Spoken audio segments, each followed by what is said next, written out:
Assalamualaikum warahmatullahi wabarakatuh. Halo, perkenalkan saya Raihan Faiz Nabil Al-Ghifari dengan NIM A11 2021 13608 akan membuat video mengenai mengapa rancangan undang-undang kita seperti RUU KHUP, Omnibus Law, hak siar, dan yang terbaru RUU Pilkada yang dikritisi habis-habisan oleh masyarakat dan saya tersendiri karena menuai kontroversi, dan saya juga mengkritisi orang-orang yang mudah sekali terkena hoax. Selamat menyaksikan. Di sini kita mulai dari opini saya pribadi dan menurut masyarakat, beberapa masyarakat, yang dimana bahwasannya DPR adalah cerminan rakyat. Ya, kita lihat saja di berita, mulai dari kebiasaan malas-malasan tidur di rapat, telat, terus kebiasaan ngomong doang, dan yang lain-lain lah. Ya udah, kita tidak usah membahas DPR. Sekarang kita mulai membahas dari RUU, rancangan undang-undang, mulai dari KHUP dulu. Oke, dari yang pertama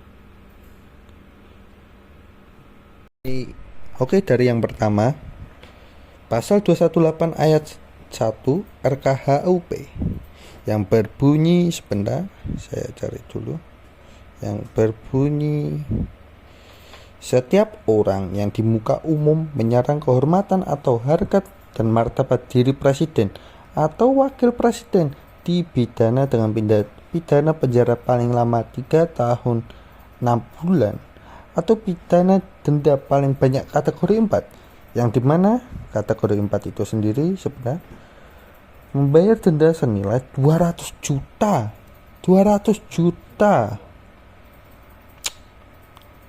Itu gimana ya? Aneh. Oke, pertama-tama, di mana-mana demokrasi ada yang mengkritik secara halus, secara tertata bahasanya, secara baku, dan ada orang yang asal nyeplos, contoh Rocky Gerung, terus seperti aktivis saya lupa, seperti Panji Pragiwaksono, itu mulutnya kejam.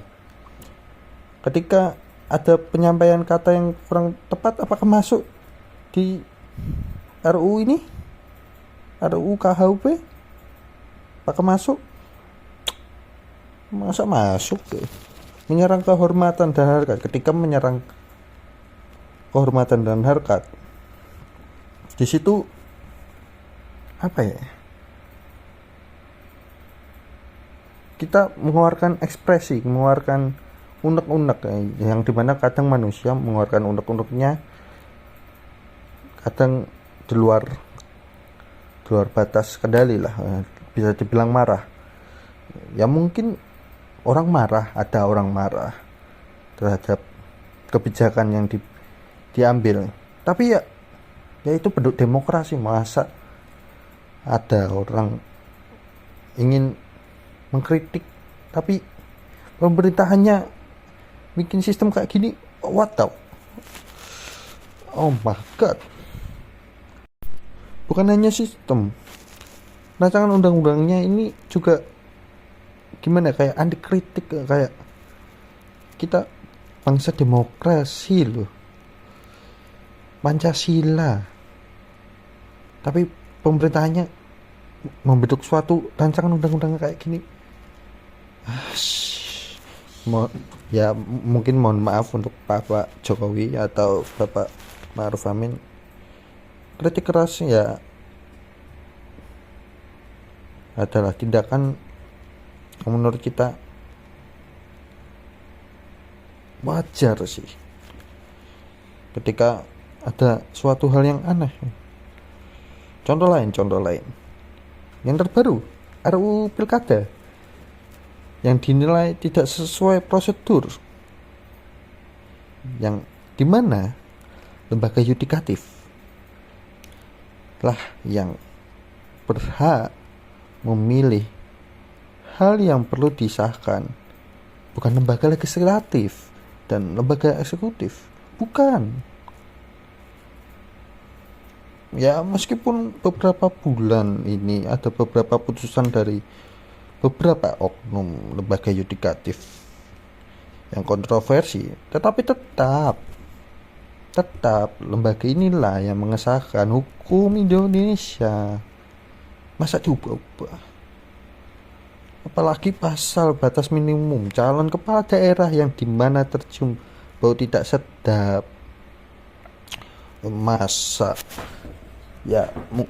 Masa kita udah kecolongan Bapak Gibran lah, mohon maaf lah, yang mengubah karena ada indikasi politik. Ya MK-nya saudara sendiri jadi gak enak, terus diubah, terus aturan wakil presiden diubah umurnya, yang dulunya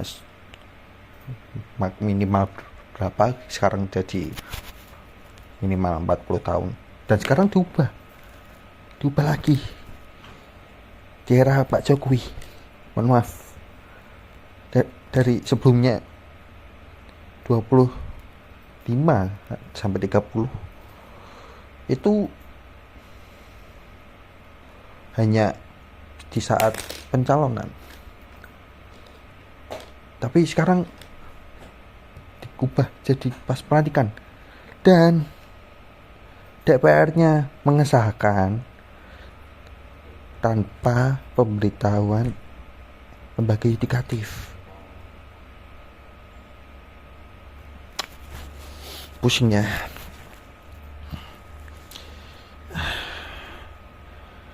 Ya itulah, memang kadang pusing. Ya memang betul, saya tidak lahir dari zaman Pak Soeharto. Kenapa saya bilang gitu? Karena saya takutnya Bapak Jokowi bikin suatu dinasti politik, dan era Pak Soeharto, oke begini, era Pak Soeharto itu membuat suatu dinasti politik yang dimana terjadi pada tahun 1960-an atau sekitar itu sampai 1998, yang dimana itu 30 tahun lebih, dan di sekitarnya itu keluarganya, para pejabatnya keluarganya, dan terindikasi korupsi, dan sekarang terbukti dia orang paling korupsi di dunia. Karena apa? Dinasti politik.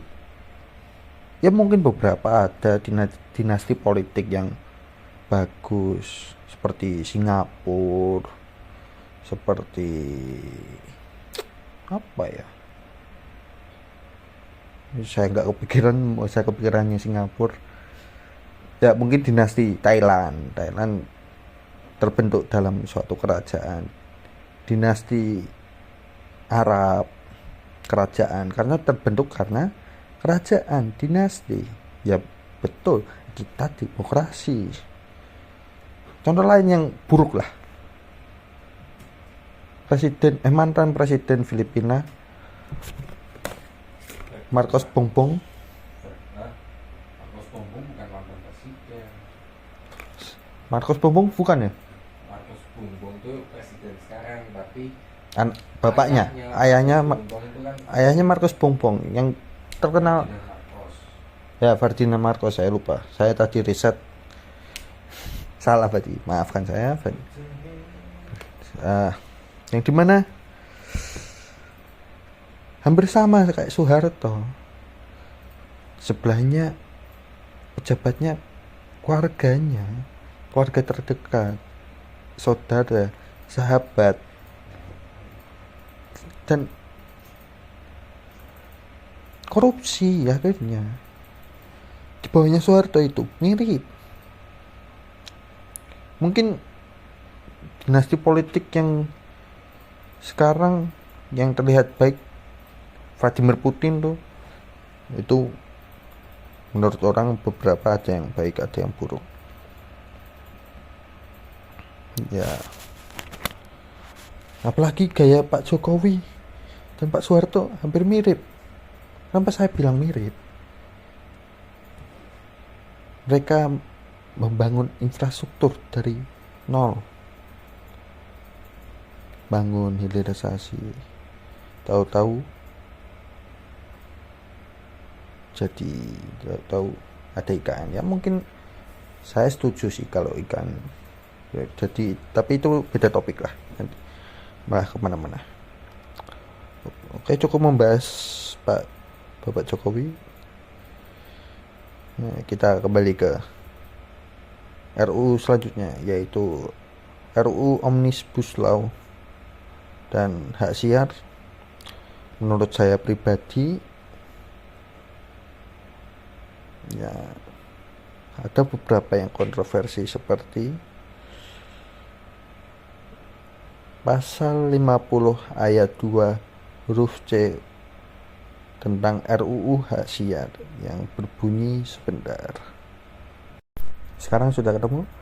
Pasal 50B ayat 2 huruf C tentang RUU penyiaran yang berbunyi, selain memuat panduan kelayakan isi siaran dan konten siaran sebagaimana dimaksud pada ayat 1, ada ayat 1 tadi, standar isi siaran atau dalam singkatan SIS memuat larangan mengenai penayangan eksklusif jurnalistik investigasi.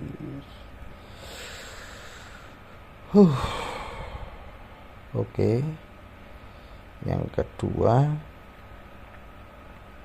mengenai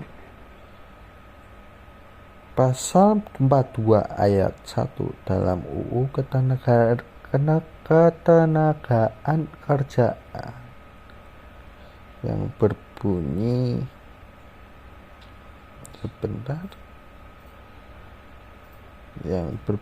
mewajibkan pengusaha yang ingin memperkerjakan tenaga kerja asing terlebih dulu mendapat izin tertulis dari menteri atau pejabat yang ditunjuk. Oke. Menurut saya dua-duanya aneh sih. Pertama dari hak siar dulu ya.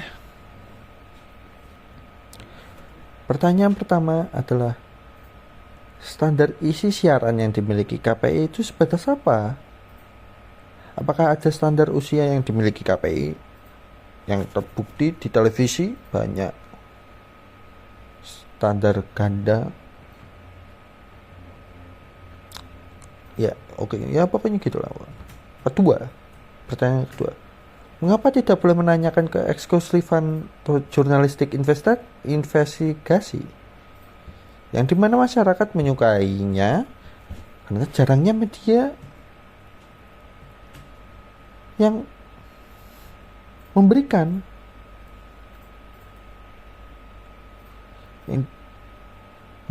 eksklusif. Contoh lah seperti Tempo yang terbaru, bocor-bocor lah terus, itu semuanya tentang politik. Terus yang sudah lama seperti Mata Najwa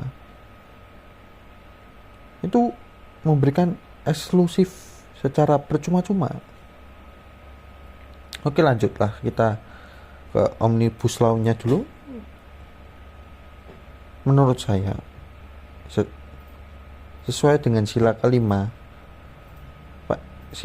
Pancasila yang berbunyi keadilan sosial bagi seluruh rakyat Indonesia. Apakah itu